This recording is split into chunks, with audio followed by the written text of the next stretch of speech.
Professor, vamos falar sobre as ações mais importantes do período do governo com o regime militar. Perfeito. Quais foram as ações mais importantes? A economia do Brasil, ela avançou durante esse período? Em 64, nós éramos a 49ª economia do globo. E em 85, quando os militares foram para casa, nós éramos a 8ª economia. Então, quando eu digo que foi o melhor governo da história do Brasil, não é uma opinião, né? Nós estamos aqui tratando de história. Ninguém veio aqui dar opinião. História é uma ciência, são fatos. Isso aqui é resultado de muita pesquisa e muita reflexão. Então, se um governo pega um país em 49ª e entrega em 8ª posição no ranking econômico mundial, já é começado a respeitar esse governo a partir desses números. Em 64, o Brasil tinha 400 quilômetros de asfalto. Eles nos entregaram 65 mil quilômetros de asfalto. Eles criaram a Embrapa, em 71, o grande presidente Médici, que na minha opinião foi o melhor dos 5. A Embrapa é hoje responsável pelo Brasil ser hoje o maior exportador de alimento do mundo. O Brasil só não quebrou hoje porque está exportando commodities, né, as carnes todas, e os grãos, o açúcar, o café. O Proálcool foi criado por eles. Teremos horas para falar de tudo que eles fizeram de bom. Eles criaram a Polícia Federal, que não existia, o SNI, que não existia, o Banco Central, que não existia. A Polícia Rodoviária Federal foi criada pelos militares. Eles criaram a Embraer, que é uma das melhores fábricas de aviões do mundo, não é? Técnica brasileira, fantástica, que foi depois privatizada por Fernando Henrique. A Engesa, na época, exportava carros blindados para outros países. Nós fomos realmente um país respeitado nos anos 70. Nós tínhamos a maior produção naval do mundo. E só o governo Médici construiu 15 hidrelétricas, depois Geisel construiu Itaipu e Tucuruí. E hoje nós temos energia elétrica, não há dúvida nenhuma, por causa dos militares. Então, ali é mais ou menos isso que nós tiramos de melhor que eles fizeram, não é? O Brasil, então, saltou na economia, realmente uma coisa fantástica. Isso tudo está sendo esquecido, né? Não, teve esses pontos importantes, mas teve também, no início dos anos 80, a disparada da inflação, que o governo não conseguiu controlar. Perfeito. A dívida externa brasileira aumentou bastante. O governo militar pegou o Brasil com 3 bilhões de reais, dólares em dívida em 64 e entregou com 105 bilhões.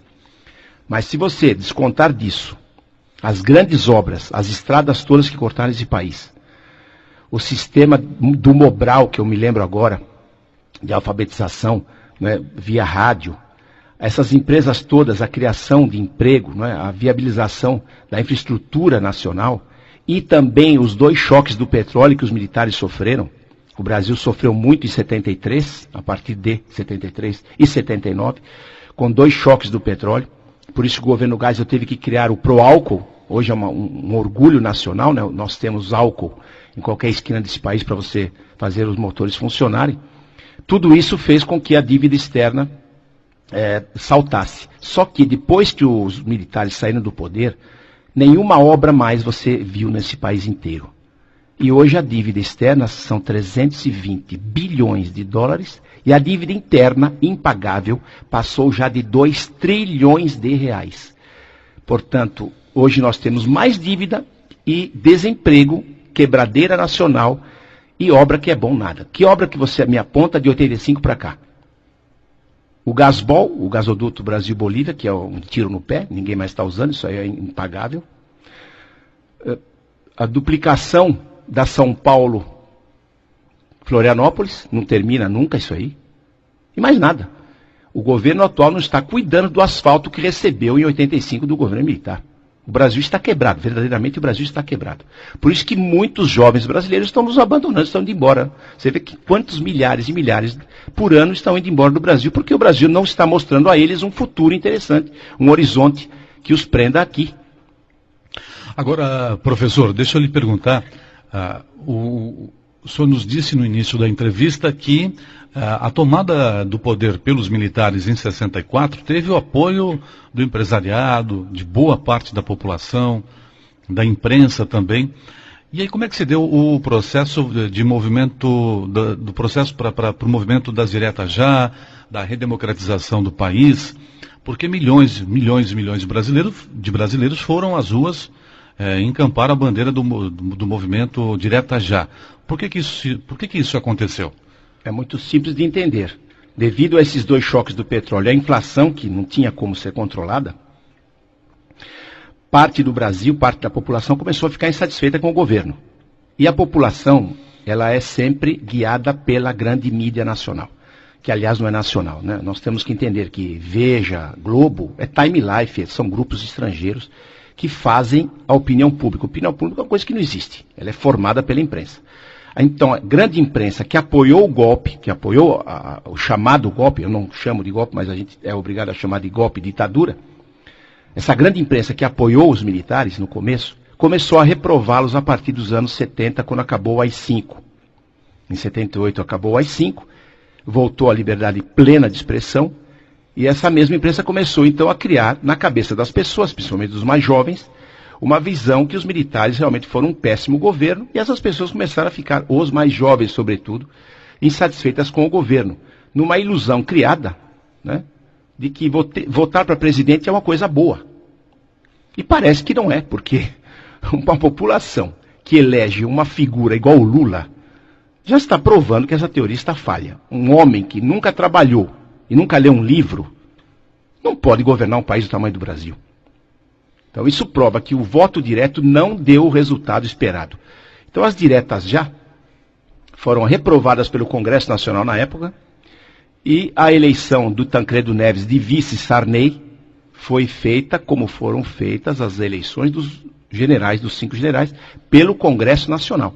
Então as diretas já foi uma grande ilusão, a população foi para as ruas, e a eleição foi indireta. Isso não mede capacidade do candidato, né? Os Estados Unidos, que inventaram esse modelo, o fazem desde 1787. Nenhum presidente dos Estados Unidos, desde 1787, foi eleito pela população americana. Lá também é o Congresso que elege o presidente. E lá não é ditadura, pelo menos nunca chamaram os Estados Unidos de ditadura. Ora, por que aqui, que foi feito do mesmo modelo, é chamado ditadura? Talvez porque durante alguns anos teve controle, né, uma certa censura na imprensa, ficou essa imagem, né? Talvez esse foi o erro dos militares, de fazer essa censura, né?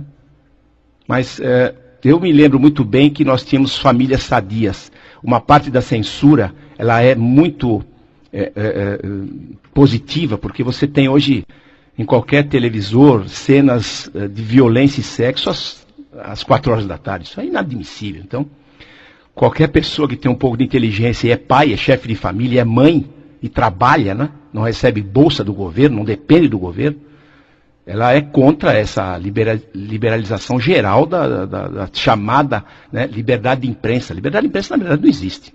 Isso é esculhambação. Isso nós não tínhamos.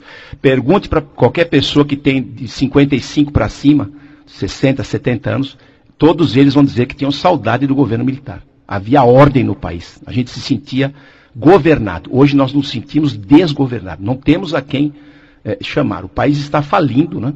As polícias estão falidas. Aeroporto nesse país não tem, porto não tem. Tem em Cuba, né? Feito com o nosso dinheiro. E na população, realmente, quando fala que queria os militares de volta, é porque alguém está lembrando que era melhor. E essa difamação maciça nos meios de comunicação é para que a população pense que agora é bom e que era ruim na época. Então pintam com as piores cores aquela época que foi boa. Quem viveu sabe, foi boa.